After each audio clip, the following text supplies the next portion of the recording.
है Wangshan family, welcome back. Actually guys channel में थोड़ी प्रॉब्लम्स चल रही हैं, इसीलिए वीडियो शॉर्ट भी है और अपडेट में लेट भी हो रहा है। ऊपर से आप लोगों के कमेंट्स वो तो इतने कम हैं कि सच में बहुत बुरा लगता है यार। पहले ही चैनल की प्रॉब्लम और बाद में आप लोगों का ये लो रिस्पॉन्स। प्लीज़ यार ऐसा मत करो। लाइक शेयर सब्सक्राइब वो आपकी मर्जी है, पर कमेंट तो कर दिया करो ना प्लीज़। खुशी होती है आपके थॉट्स को जानकर और पढ़कर भी। So let's start next chapter. Wing ने बस 1 मिनट ही उस कॉल को रिसीव किया था और सामने वाले पर्सन की बात सुनी थी, पर विंग इतना ज़्यादा गुस्सा हो चुका था कि उसकी आंखें पूरी तरीके से लाल हो चुकी थी। इनफैक्ट विंग की आंखें इतनी खतरनाक लग रही थी कि सब विंग की आंखों को देखकर डर रहा था। ऊपर से विंग ने फर्स्ट टाइम वांगजी पर इतनी खतरनाक वॉइस का यूज किया था। हाँ, विंग पहले भी सबसे रूड ही बात करता था और खासकर वांगजी से, पर उसने इससे पहले वांगजी पर इतनी आवाज़ रेज कभी नहीं की थी।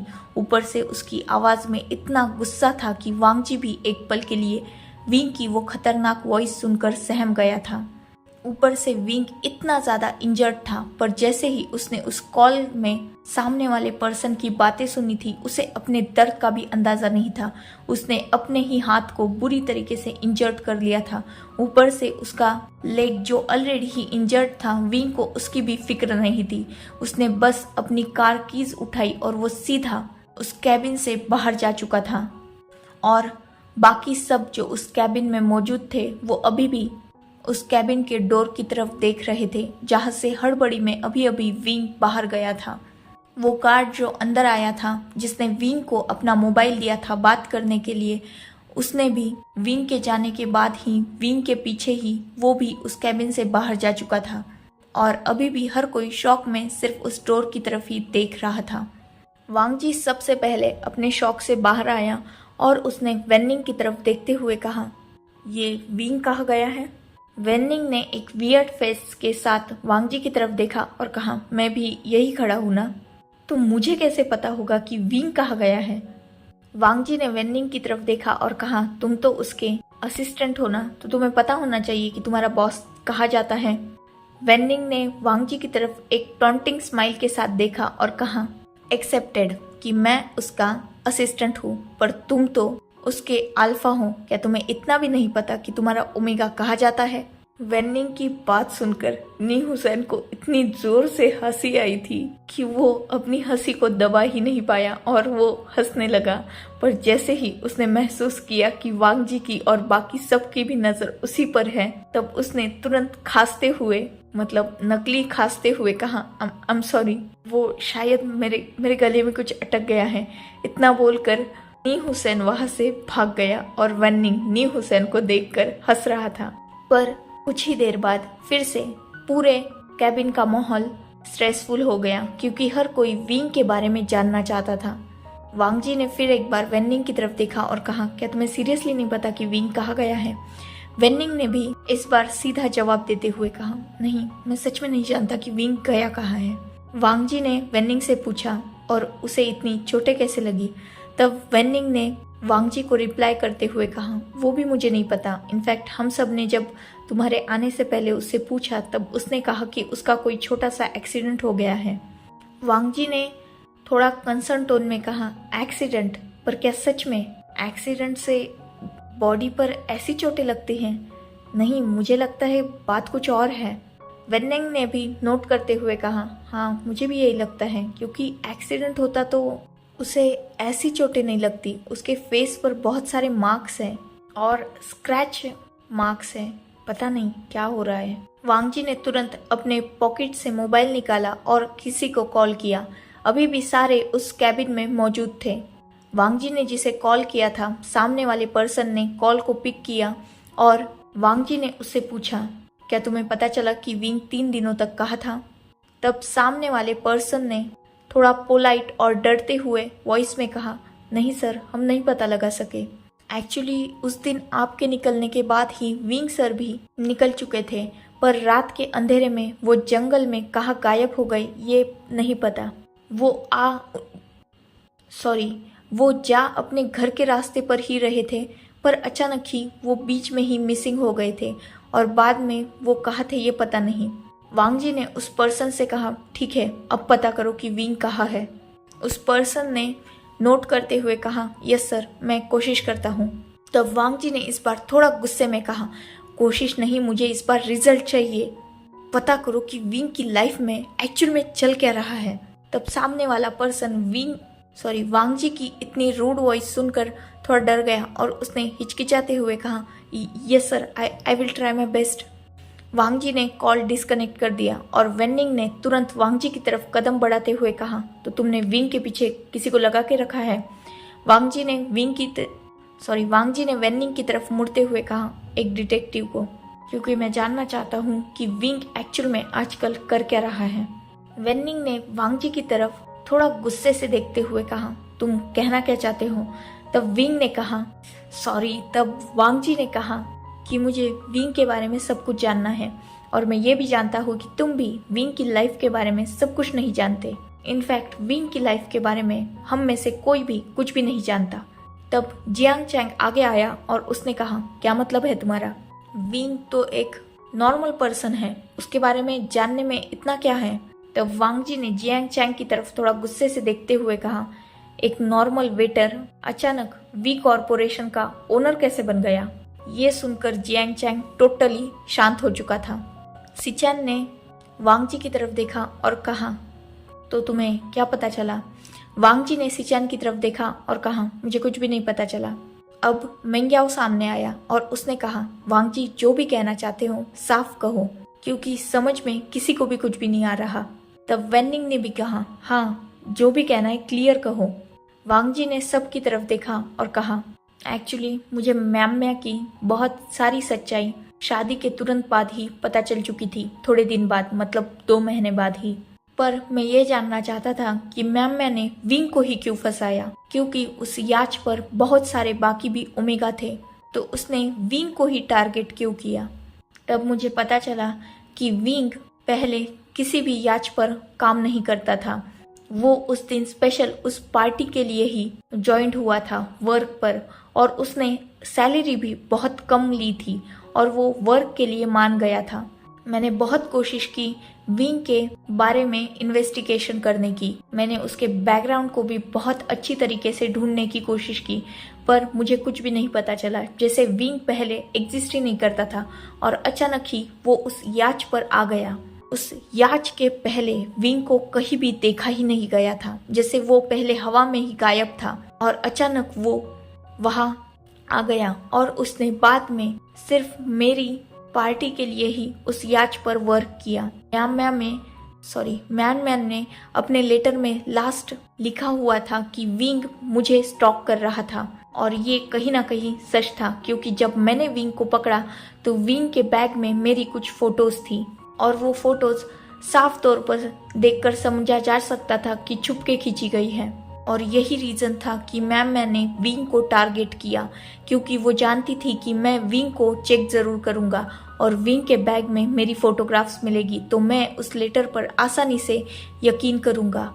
मैंने उस दिन उस याच पर विंग को पकड़ा, उस पर हाथ भी उठाया और उसे धमकाया भी, पर विंग ने अपना मुंह नहीं खोला। इनफैक्ट जब मैंने उसे शादी का प्रपोजल दिया तो उसने कुछ भी नहीं कहा, उसने शांति से मेरे साथ शादी कर ली। उसके बाद मैंने उसे घर जाकर भी बहुत टॉर्चर किया, पर विंग ने कभी भी मेरे सामने अपनी आवाज़ नहीं उठाई। सबसे इम्पोर्टेंट बात यह है कि शादी के बाद विंग जब मेरे साथ घर आया तब उसके पास सिर्फ एक बैग था और उस बैग में उसका एक भी क्लोथ्स नहीं था। उस बैग में कुछ चीज़ें थी जिन चीज़ों के बारे में मुझे आज तक भी नहीं पता। विंग पूरा दिन घर में रहता था और वो घर के सारे काम करता था और बाद में अपने रूम में चला जाता था। वो पता नहीं अपने रूम में क्या करता था, पर काम होने के बाद वो तब तक बाहर नहीं आता था उस रूम से जब तक मेरे आने का वक्त नहीं हो जाए। बाकी ओमेगास की तरह विंग को किसी भी चीज़ में इंटरेस्ट नहीं था। मैंने बहुत कोशिश की विंग को गिफ्ट्स देने की, उसे क्लोथ्स देने की, अलग अलग चीज़ें देने की, ज्वेलरी देने की, पर विंग हर चीज़ को एक्सेप्ट तो करता था पर किसी भी चीज़ को पहनने में इंटरेस्टेड नहीं रहता था। वो बाकी ओमेगास की तरह बिहेव ही नहीं करता था। ऊपर से सबसे इम्पोर्टेंट विंग का बिहेव वो बहुत ज़्यादा अबनॉर्मल था। ये सुनकर वहाँ हर कोई शॉक हो गया और वेन्निंग ने कहा अबनॉर्मल मतलब क्या है? तब वांग जी ने वेन्निंग की तरफ देखा और कहा कभी सोचा है तुमने कि एक वेटर जो याच पर काम करता है, ड्रिंक सर्व करता है, वो बिजनेस पार्टी में बहुत पोलाइटली और अच्छे से बिहेव करेगा। उसे सारे टेबल मैनर्स पता थे, उसे अच्छे तरीके से लोगों को ग्रीट करना आता था, ऊपर से वो अच्छी तरीके से सबसे बात करता था। उसका मिलने का तरीका, बोलने का तरीका बहुत ज़्यादा स्टैंडर्ड था, हाई लेवल था। ये सारी चीज़ें मुझे कभी कभी बहुत शॉक करती थी क्योंकि विंग बिल्कुल भी एक वेटर की तरह कभी बिहेव करता ही नहीं था। विंग को देखकर मुझे कभी नहीं लगा कि वो किसी नॉर्मल फैमिली से आया होगा क्योंकि उसका बिहेव हमेशा से ही एक स्टैंडर्ड मेंटेन करता था। मैं इतनी सारी बिजनेस पार्टी में विंग को लेके गया पर विंग ने बहुत पोलाइटली सबसे बिहेव किया था। उसके मैनर्स बहुत ज़्यादा अच्छे थे, जैसे उसे ये सारी चीज़ें नई नहीं थी, वो पहले से ही ये सारी चीज़ें करता आया था। पर मैं ये सब सोचकर कभी कभी शॉक भी होता था क्योंकि विंग तो एक वेटर था तो उसे इतनी सारी मैनर्स की चीज़ें पता कैसे चलती थी। तब वेन्निंग ने कहा ऑब्वियसली वो वे एम्पायर का इकलौता हायर है तो ये सारी चीज़ें तो उसे पता ही होगी। तब वांग जी ने तुरंत कहा यू आर राइट, वो वे कॉरपोरेशन का इकलौता ऑनर है। तो अचानक उसे उस बैचलर पार्टी में वेटर का वर्क करने की ज़रूरत क्या पड़ी? ऐसी अचानक क्या मजबूरी आ गई थी कि विंग ने उस याच पर मुझसे शादी कर ली, जबकि वो जानता था कि वो आसानी से इस शादी को रिफ्यूज़ कर सकता था। ऊपर से उसके पास इतनी पावर्स थी कि वो 1 मिनट में वहाँ हर किसी के सामने अपनी आइडेंटिटी रिवील करके सब कुछ खत्म कर सकता था। पर फिर भी उसने उस वक्त कुछ नहीं कहा। उसने चुपचाप मुझसे शादी भी की, मेरा टॉर्चर भी सहा और मुझे कभी भी अपनी पावर्स को शो करने की कोशिश नहीं की। वो पहले से ही शायद म्यां का सच भी जानता था, पर फिर भी उसने कभी भी मुझसे कोई भी बात नहीं की। बाद में जब मैंने उसके साथ गलत बिहेव किया तो वो सीधा वो घर छोड़ के चला गया। उसने मुझसे कुछ भी नहीं मांगा, बस जो बैग वो लेकर अपने साथ आया था वो वही बैग लेकर वापस भी जा चुका था। बाद में मैंने उसे ढूंढने की बहुत कोशिश की पर मुझे विंग का कोई भी पता नहीं चला और अचानक वो इतने दिनों बाद मेरे सामने खड़ा है आज वे कॉरपोरेशन का इकलौता ओनर बनके। मुझे कभी कभी बहुत अजीब लगता है। तब मेंग्याओ ने कहा तुम सही हो, विंग की सारी बातें ही बहुत अजीब हैं, वो पहले से ही बहुत सस्पिशियस है। तब वांग जी ने कहा इन सब चीज़ों का नहीं, एक और चीज़ है विंग में जो बहुत अलग है। तब मेंग्याओ ने कहा और वो क्या है? वांग जी ने एक डीप ब्रीथ ली और कहा वेंचाओ ने जब विंग के साथ मिसबिहेव किया तब विंग ने उसे अच्छा खासा मजा चखाया। इनफैक्ट उसने तुरंत ही अपने पावर्स का यूज करके वे कॉरपोरेशन को पूरी तरीके से खत्म कर दिया। और वही जब मैंने उसके साथ मिसबिहेव किया, उसे इतना टॉर्चर किया, तब विंग ने मेरे साथ कुछ भी नहीं किया। तब भी विंग वे कॉरपोरेशन का हायर ही था और वो मुझे इन सब चीज़ों के बारे में रोक सकता था। ऊपर से विंग की खुद की पावर्स भी बहुत ज़्यादा हैं, उसे वे कॉरपोरेशन की कोई ज़रूरत भी नहीं है क्योंकि विंग एक स्ट्रॉन्ग ओमेगा है जो अपनी पावर्स का बहुत अच्छी तरीके से यूज कर सकता है। उसने वेंचाओ को उस दिन बहुत आसानी से विंडो के बाहर लटका दिया था। इससे समझ में आता है कि विंग एक स्ट्रॉन्ग पर्सन है जो अपने लिए स्टैंड लेना जानता है और खुद को प्रोटेक्ट करना भी। पर वही जब मैंने उसके साथ ये सब किया तब उसने मुझे क्यों नहीं रोका? और अभी तक उसने लैंड कॉरपोरेशन को भी थोड़ा भी हार्म नहीं किया। इनफैक्ट उसने इतने बड़े प्रोजेक्ट में भी लैंड कॉरपोरेशन को ज्वाइन किया, जबकि वो जानता था कि मैं 2400 घंटे इस प्रोजेक्ट के दौरान उसके साथ ही रहूंगा और उसे टॉर्चर करने का एक भी मौका नहीं छोड़ूंगा। फिर भी उसने मुझे रोका नहीं और आज भी मैं हर रोज उसके घर जा रहा हूँ पर वो मुझे कभी भी रोकता नहीं। तब वेन्निंग ने कहा वो तुम्हें क्यों रोकेगा, ऑब्वियसली तुम उसके अल्फा हो। तब वांग जी ने वेन्निंग की तरफ देखा और कहा जितना दिख रहा है ये सब कुछ इतना आसान नहीं है। विंग को हम लोग जितना आसान समझते हैं वो इतना आसान नहीं है। जरूर विंग कुछ तो छुपा रहा है जो हम में से कोई भी अब तक नहीं जानता। ऊपर से उसने आज गुस्से में आकर मुझसे ये कहा कि उसकी मजबूरी है मेरे साथ रहना। ऐसी क्या मजबूरी है जो विंग को मुझसे जोड़ती है। तब सिचैन आगे आए और उन्होंने कहा, तुम कुछ ज़्यादा नहीं सोच रहे हो। वांग जी ने तुरंत कहा, नहीं भाई, इन सब चीज़ों को मैं बहुत दिनों से सोच रहा हूँ और मुझे सच में विंग बहुत ज़्यादा अजीब लगता है।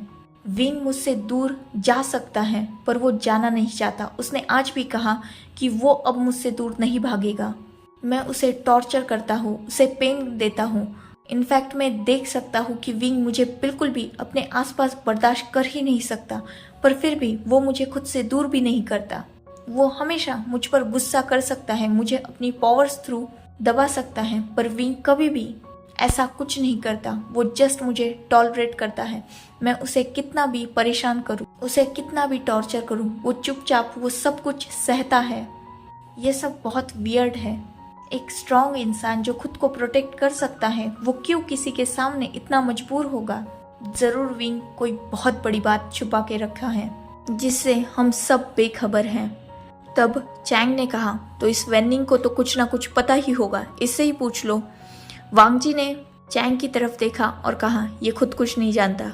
वेनिंग ने शॉकिंगली वांग जी की तरफ देखा। तब वांग जी ने वेनिंग की तरफ देखा और कहा, ऐसे क्यों देख रहे हो? मैं जानता हूँ कि तुम कुछ भी नहीं जानते विंग के बारे में। हाँ, माना तुम विंग के अच्छे दोस्त हो और हमेशा उसके साथ रहते हो, पर तुम भी विंग के असली राज जानते ही नहीं हो। ये बात मैं ऑलरेडी ही जानता हूँ। तब वेनिंग ने कहा, और ये सब तुम्हें कैसे पता चला?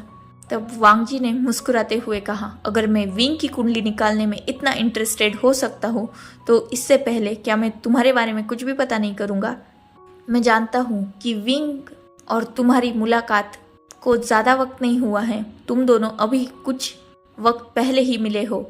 इनफैक्ट तुम दोनों को मिलने को ज़्यादा से ज़्यादा 2 या 3 साल ही हुए होंगे, या शायद उससे भी कम वक्त, क्योंकि विंग मुझसे बिछड़ने के बाद तुमसे मिला है और तुम विंग की सारी चीज़ें नहीं जानते हो। इनफैक्ट यहाँ खड़ा कोई भी इंसान विंग की रियल साइड जानता ही नहीं है। विंग ने अपने चेहरे पर एक नकाब पहन के रखा है जिससे वो पूरी दुनिया से अपनी सच्चाई छुपाता है, और वही सच्चाई मैं जानना चाहता हूँ। सो इनफ फॉर टुडे। बहुत जल्द विंग के सारे राज खुलने वाले हैं और इस एफएफ की सारी मिस्ट्री सामने आने वाली है। सो डोंट वरी, बहुत जल्द सच्चाई पता चल जाएगी। वैसे आपको क्या लगता है, क्या छुपा रहा है विंग?